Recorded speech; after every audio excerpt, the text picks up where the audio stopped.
langsung saja lanjutkan perbincangan. Pak Wihadi, silakan diberikan tanggapan atas apa yang disampaikan baik oleh Mas Aryo Seno ataupun juga Bang Effendi Ghazali kalau nanti memang rencana ini diwujudkan. Adanya pemekaran penambahan jumlah menteri termasuk juga revisi undang-undang kementerian, semakin banyak yang dirangkul artinya akan semakin sedikit kritik yang masuk untuk pemerintahan berikutnya ini. Dan juga masyarakat harus betul-betul tahu apa yang menjadi alasannya. Silakan Pak Wihadi. Ya begini, saya sedikit mengomentari apa yang disampaikan oleh Mas Seno tadi mengenai masalah janji kampanye. Kita masih tetap konsisten bahwa kita akan melanjutkan dan menyempurnakan program-programnya Pak Jokowi. Nah, ini bentuk penyempurnaan yang dilakukan oleh Pak Prabowo. Jadi kita tidak lari dari apa yang sudah dijanjikan dalam kampanye kami. Itu jadi jangan berprediksi juga, jangan melakukan berpikiran negatif dulu mengenai masalah jumlah penambahan menteri dan segala macam. Ini kan belum kita putuskan jumlah menterinya berapa. Tetapi perlu diingat bahwa semuanya kalau menambah menteri itu selalu dikaitkan dengan bagi-bagi daripada dengan koalisi. Nah, koalisi yang ada di Pak Prabowo saat ini sama dengan koalisi yang ada di Pak Jokowi sekarang, ya, dengan koalisi-koalisi yang sekarang ini ada. Jadi saya berpikirnya ini adalah sesuatu hal yang seakan-akan bahwa nggak boleh nambah menteri, seakan-akan ini bagi-bagi kepada koalisi. Ya koalisinya sama. Ya gimana kita mau ini kan kalau kita mau bicara mengenai masalah karena hanya alasan itu. Tetapi kalau toh memang ada penambahan kementerian, kembali lagi seperti saya katakan bahwa kita dalam menyempurnakan itu, kita memilah-milah kementerian-kementerian mana yang memang tidak mempunyai hubungan yang memang bisa menjadi satu kementerian. Saya terima kasih sekali tadi Bang Effendi memberikan satu kata yang supporting mengenai masalah lapas. Memang ini adalah salah satu hal yang menjadi perhatian concern kita semua bahwa kita ini harus memanusiakan lapas, makanya perlu ada penanganan khusus.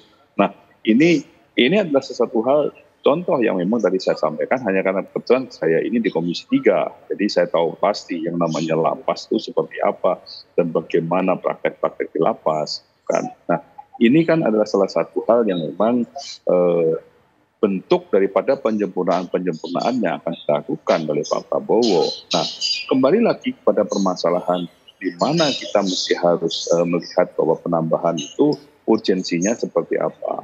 Kita bicara mengenai masalah bagaimana kita ini memberikan suatu pelayanan kepada rakyat kita.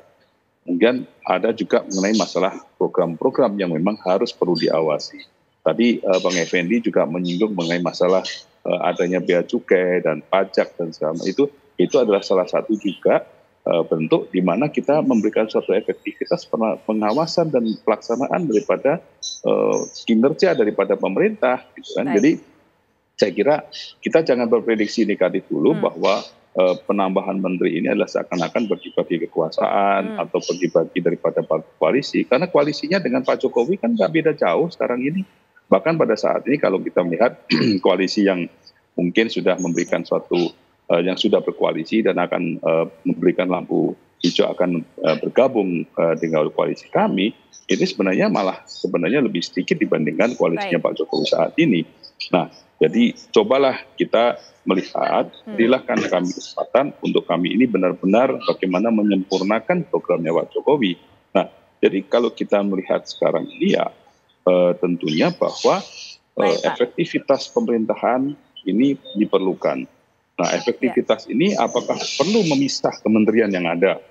Apakah kalau memang dengan memisah tentunya ini adalah memang ada konsekuensi bahwa ada daripada pemisahan daripada kementerian. Apakah dalam bentuk badan ataukah kementerian itu sendiri. Nah, ini salah satu hal yang memang jangan kita sudah teriak dulu sebelum tahu sebenarnya, kan? Kalau mengenai masalah undang-undang itu 2000 yang pada 2008 itu tidak berlaku seumur hidup sampai Indonesia selama-lamanya, itu bisa aja direvisi. Undang-undang bisa direvisi, jadi bukan harga mati. Jadi Apalagi inilah kementerian adalah hak prerogatif daripada presiden juga yang melihat urgensi daripada Baik, Pak Wihadi. pembantu-pembantunya yang akan membantu daripada roda pemerintahan. Jadi Baik. ini kita harus melihatnya bahwa polemik masalah ini tambah atau tidak tambah, jangan berpikir negatif, seakan-akan nambah ini hanya karena mau bagi-bagi kekuasaan dengan partai dengan koalisi. Tidak seperti itu, tetapi kita concern untuk bagaimana memberikan efektivitas kinerja daripada pemerintahan ini sekarang. Ya Pak Wihadi, langsung saja silakan ditanggapi Mas Seno. Jangan berpikiran negatif terlebih dahulu karena ini bukan bagi-bagi kekuasaan jabatan, tapi memang ada kementerian yang demi efektivitas kinerjanya harusnya dipisahkan. Silakan Mas Seno. Ya, terima kasih. Sebenarnya saya sepakat dengan yang disampaikan Prof. Ege dengan logika yang disampaikan tadi. Sebenarnya kan kalau bicara tentang efektivitas, digitalisasi dan lain sebagainya, harusnya konsekuensinya adalah situasi yang lebih ramping secara struktural karena sudah ada efektivitas, kemudian kemajuan digital dan lain sebagainya. Nah, saya masih nggak ngerti bagaimana itu kemudian diterjemahkan dalam bentuk kebijakan. Tetapi sebenarnya kami juga tidak berpikiran negatif. Mungkin saya saja Pak Wihadi yang sebenarnya salah tangkap dengan apa yang saya dengar pada waktu kampanye politik atau pemilu kemarin yang mengatakan bahwa akan ada keberlanjutan. Dan keberlanjutan itu yang saya pahami itu adalah keberlanjutan baik secara substansi maupun secara prosedural dari apa yang telah dilakukan oleh Presiden Jokowi. Dan secara prosedural selama 10 tahun terakhir tidak ada perubahan nomenklatur undang-undang terkait dengan postur kementerian. Bahkan di situasi akan mengakomodasi Pak Prabowo sekalipun tidak ada penambahan postur menteri baru atau perubahan undang-undang dari yang sebelumnya sudah disepakati bersama sebagai aturan main. Nah, saat kemudian wacana ini mengemuka bahwa ada perubahan atau penyempurnaan seperti bahasa Pak Wihadi tadi dari apa yang dilakukan oleh Pak Jokowi, artinya kan ada hal yang diubah. Secara nomenklatur, secara undang-undang ada aturan yang berubah, dan saya rasa itu yang saya mungkin salah tangkap dari apa yang menjadi kampanye keberlanjutan kemarin. Ternyata memang belum sampai di bulan Oktober saja sudah ada wacana terkait perubahan-perubahan ini belum nanti pada saat hari H pelantikan, saya rasa wacana yang berkembang akan jadi semakin jauh lebih banyak. Tapi saya rasa Mbak, sebenarnya alat ukur yang paling sederhana yang dimiliki oleh masyarakat, logikanya sederhana, mau kementeriannya berapapun, yang penting efektif nggak itu untuk menjawab persoalan-persoalan sehari-hari masyarakat. Bisa nggak penambahan jumlah kementerian ini mengembalikan stabilitas kurs rupiah kita misalnya? Bisa nggak penambahan kementerian itu menyelesaikan persoalan problem pemerataan pendidikan? Bisa nggak problem penambahan atau pengurangan kementerian itu menyelesaikan persoalan sehari-hari? Saya rasa alat ukurnya nanti akan berada di sana. Karena kita sudah sepakat bahwa undang-undang kementerian negara itu untuk sepenuhnya kepentingan bangsa dan negara, dan bukan undang-undang kementerian bagi-bagi. Bukan hanya bagi-bagi pada koalisi pendukung saat pemilu kemarin sebenarnya, tapi yang dicurigai oleh publik kan ini akan bagi-bagi kepada mereka yang kemarin tidak mendukung. Sehingga besok pada saat diberikan jatah di dalam kekuasaan eksekutif, itu akan mengurangi intensitas atau volume kritiknya dari kekuatan-kekuatan politik yang kemarin berseberangan pemikiran, berseberangan pendapat dengan paslon 02. Itu yang dicurigai, yang dikhawatirkan oleh publik sebagai sesuatu yang akan berpotensi melemahkan mekanisme check and balance kita, yang adalah satu keniscayaan di dalam alam demokrasi yang kita percaya. Untuk mengurangi dalam tanda kutip gangguan-gangguan dalam jalannya pemerintah, maka diperluaslah jumlah kementerian itu. Sebenarnya itu yang dikhawatirkan. Kalau itu dilakukan, artinya kan potensi untuk melakukan kritik, melakukan evaluasi, melakukan check and balance, itu akan semakin sempit. Dan apabila itu terjadi, maka kesempatan public society, civil society untuk mengontrol jalannya pemerintah juga akan semakin terbatas. Itu yang dikhawatirkan, dan itulah kenapa sebenarnya semangat kebatinan dari penyusunan Undang-Undang Kementerian Negara itu dibatasi jumlahnya di 34 pada saat awal disepakati. Saya rasa itu yang jadi concern kami. Baik, nah terakhir juga penutup. Saya komentari sedikit ya. Silakan Pak Wihadi. Saya komentari sedikit. Ya. Jadi begini, apa yang disampaikan oleh Mas Seno itu harusnya mengacu kepada kenyataan yang ada, ya kan? Jadi kalau Mas Seno mengatakan seperti itu, coba dilihat berapa partai politik yang sekarang dengan Pak Jokowi, kementerian itu, dan berapa kementeriannya itu kan sudah jelas. Dan sekarang berapa yang ada di kami, itu kan sudah jelas, ya. Jadi kalau yang dikatakan mengenai masalah efektivitas, Efektivitas itu adalah bagaimana yang saya katakan tadi, kementerian ini terlalu besar dan tidak efektif, maka perlu dipecah. Bukan kita bicara mengenai masalah digitalisasi di situ, tetapi adalah besarnya daripada kementeriannya, terlalu besar kementeriannya, direktoratnya, yang memang harus diefektifkan. Itu satu. Terus kemudian, kalau kita bicara mengenai masalah yang disampaikan oleh Mas Eno mengenai masalah seakan-akan kita ini sudah merubah, kita tidak merubah. Kita melanjutkan program-programnya. Tidak pernah kita mengatakan bahwa kita melanjutkan selain program. Kita kan bicara program. Program itu kan adalah bukan merupakan satu benda, tetapi program yang kita lakukan bahwa ini adalah suatu hal yang memang menjadi kata kerja yang akan ke depan. Jadi kalau kita bicara mengenai masalah program, menyempurnakan program, tidak menunjukkan kemungkinan bahwa kita ini akan menambah daripada orang-orang yang akan melakukan daripada penyempurnaan daripada program tersebut. Nah ini kan sesuatu hal yang jangan dipinter-pinter seakan-akan kita sudah sebelum dilantik sudah seperti tidak sesuai dengan janji politik gitu. Jadi ini sesuatu penyesatan kalau saya kira. Ya. Ya, baik. Ada mungkin tanggapan singkat saja mungkin dari Mas Seno, terakhir Mas Seno, singkat saja.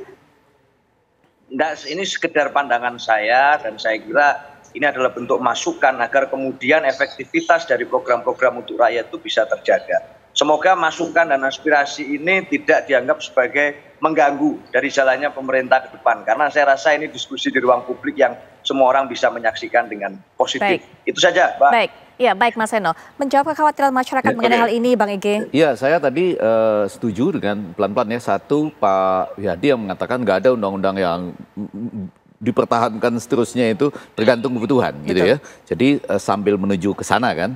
Lalu yang kedua tadi disebutkan bahwa kalau dihitung-hitung koalisinya sekarang nggak sebanyak pemerintahan Pak Jokowi. Belum, nanti baru akan ada yang masuk. Justru upaya untuk testing the water ini akan menuju mengajak supaya lebih banyak masuk. Jangan-jangan sama dengan pemerintahan Pak Jokowi yang saat ini, atau itu kan seperti ada satu partai yang keluar lalu satu partai yang masuk gitu. Yang keluar kebetulan bisa jadi PDIP ini ya, kalau ngelihat gayanya Mas Seno. Tapi lebih daripada itu, saya mau mengatakan memang ini kemenangan dari Prabowo Gibran ini besar loh. Tidak disebut landslide karena pesertanya 3 kan, sehingga mereka ingin mewujudkan visi dan misinya yang besar. Dan untungnya visi misinya itu asta cita itu yang pertama adalah memperkokoh Pancasila, demokrasi dan HAM. Jadi harusnya kita nggak perlu terlalu khawatir lah ya. Jadi teman-teman kita seperti Seno ini justru semakin bagus.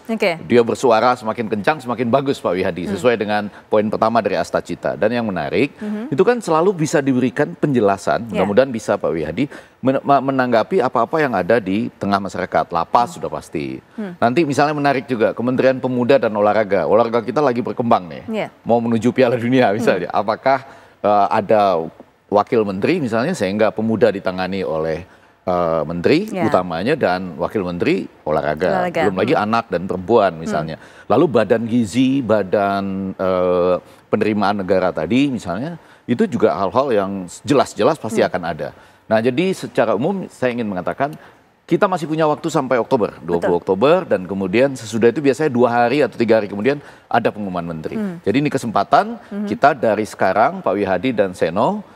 Terima kasih sekali lagi Pak Wihadi, itu Seno harus kita perhatikan tuh, karena suara-suara anak muda gini menarik menurut saya. Kita punya perjalanan panjang sambil menjawab wacana yang muncul di publik. Kadang-kadang ada masalah lalu bisa dilihat kaitannya. Seperti yang saya katakan tadi agak bercanda ya, koper mulai diperiksa-periksa, tapi ternyata ada TPPU yang besar. Oh ternyata penerimaan negara ini mungkin perlu ada badan sendiri misalnya. Nah logika-logika itu tumbuh bersama dengan apa yang sedang muncul di tengah masyarakat gitu. Tadi saya bilang ya, olahraga kita sedang ingin dikencangkan, bulu tangkis sedang baik, sepak bola ada kemungkinan ke Piala Dunia misalnya. Jadi dengan ini apakah selama ini pemuda dan olahraga itu seperti itu atau menjadi pemikiran. Jadi menjawab dengan wacana yang real ada di kebutuhan publik. Lapas tadi sudah disebutkan. Demikian Bang Ege dan Seno. Baik, terima kasih pada narasumber sudah memberikan pandangan mengenai isu yang kami angkat pada malam hari ini. Bang Ege terima kasih, Mas Seno terima kasih, Pak Wihadi juga terima kasih.